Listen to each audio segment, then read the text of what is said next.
తెలుగు జనతకు వందనం, తెలుగు జాతికి శుభాభినందనం.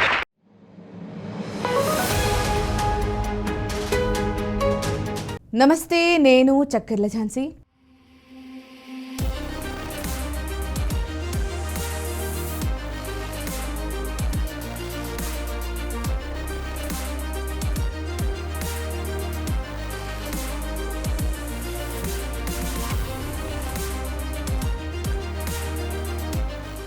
రాజధాని అమరావతి ప్రాంతంలోని నీరుకొండలో సుమారు 3,500 టన్నుల కంచుతో ఎన్టీఆర్ భారీ విగ్రహం ఏర్పాటు చేయాలని ప్రభుత్వం నిర్ణయించింది.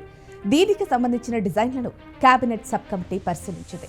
ఇక విషయంలోకి వెళితే తెలుగు జాతి గుండెల్లో చెరగని జ్ఞాపకం, నిలువెత్తు స్ఫురధూపం, క్రమశిక్షణకు పర్యాయపదం, తెలుగువారి ఆత్మగౌరవం ప్రతీక అన్నీ కలగలిపి నందమూరి తారక రామారావు.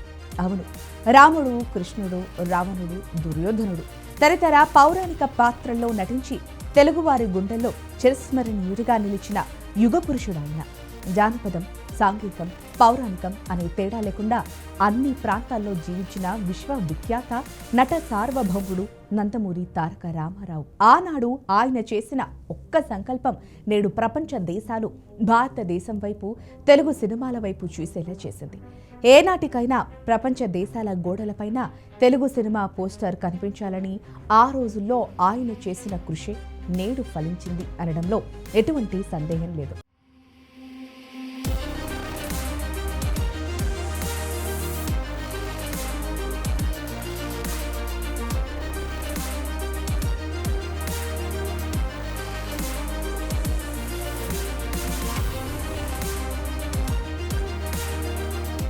తెలుగు చిత్రసీమలో ఎన్నెన్నో మైలురాళ్లకు ఎన్టీఆర్ఏ ఆద్యుడు.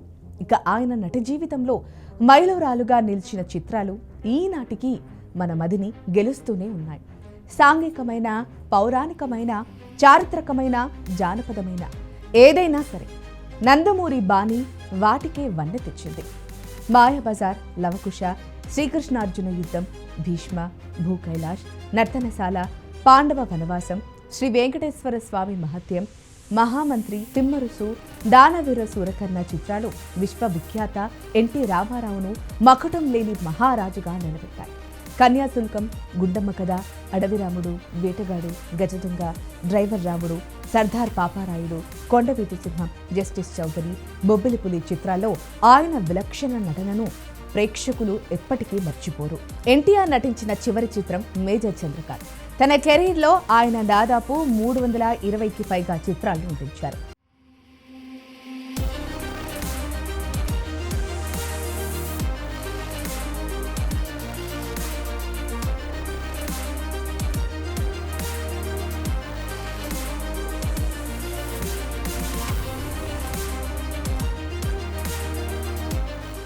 ఆంధ్రప్రదేశ్ రాష్ట్రానికి తొలి కాంగ్రెసేతర ముఖ్యమంత్రిగా పరిపాలనలో తనకంటూ ఒక ప్రత్యేకతను సంపాదించుకొని పరిపాలనను ప్రజల ముంగిట నిలిపిన ముఖ్యమంత్రి ఎన్టీఆర్. ఆంధ్రప్రదేశ్ రాజధాని అమరావతిలో తెలుగు జాతి గర్వించదగ్గ మహానేత, సీనియర్ నటుడు, మాజీ ముఖ్యమంత్రి నందమూరి తారక రామారావు జ్ఞాపకార్థం అత్యంత ప్రతిష్టాత్మకమైన భారీ విగ్రహాన్ని ఏర్పాటు చేసేందుకు ప్రభుత్వం సన్నద్ధమైంది. రాజధాని ప్రాంతంలోని నీరుకొండ పరిధిలో ఈ బృహత్తర ప్రాజెక్టును నిర్మించాలని నిర్ణయించారు. సుమారు 3,500 టన్నుల కంచుతో ఈ భారీ విగ్రహాన్ని రూపొందించనున్నారు. అమరావతిని పర్యాటక పరంగా మరియు సాంస్కృతిక కేంద్రంగా తీర్చిదిద్దే లక్ష్యంతో ప్రభుత్వం ఈ నిర్ణయాన్ని తీసుకుంది. ఈ ప్రాజెక్టు రూపకల్పన మరియు పర్యవేక్షణ కోసం ప్రభుత్వం ఒక ప్రత్యేక కేబినెట్ సబ్ కమిటీని ఏర్పాటు చేసింది. ఈ కమిటీ ఇటీవల విగ్రహం మరియు దాని చుట్టూ నిర్మించబోయే స్మృతివనం డిజైన్లను నిశితంగా పరిశీలించింది. కేవలం విగ్రహం మాత్రమే కాకుండా ఎన్టీఆర్ గారి జీవిత చరిత్ర, ఆయన సాధించిన విజయాలు మరియు తెలుగు సంస్కృతి ప్రతిబింబించేలా ఈ స్మృతివనాన్ని అత్యంత సుందరంగా తీర్చిదిద్దనున్నారు. అంతర్జాతీయ ప్రమాణాలతో కూడిన మౌలిక వసతులు, పచ్చదనం మరియు సందర్శకులను ఆకట్టుకునేలా లేజర్ షో వంటి అత్యాధునిక అంశాలను ఈ డిజైన్లలో పొందుపరిచారు.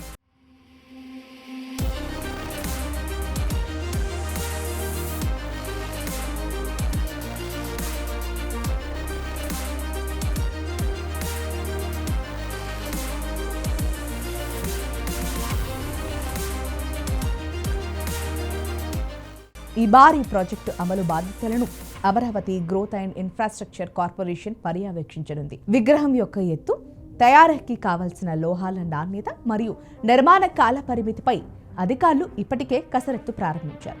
ఈ విగ్రహం పూర్తయితే ప్రపంచ స్థాయి పర్యాటక ఆకర్షణగా నిలవడమే కాకుండా రాజధాని అమరావతికి ఒక కొత్త గుర్తింపును తీసుకురానుంది. ప్రభుత్వ పక్షాన అన్ని అనుమతులు లభించిన తర్వాత త్వరలోనే ఈ నిర్మాణ పనులకు శంకుస్థాపన జరిగే అవకాశం ఉంది.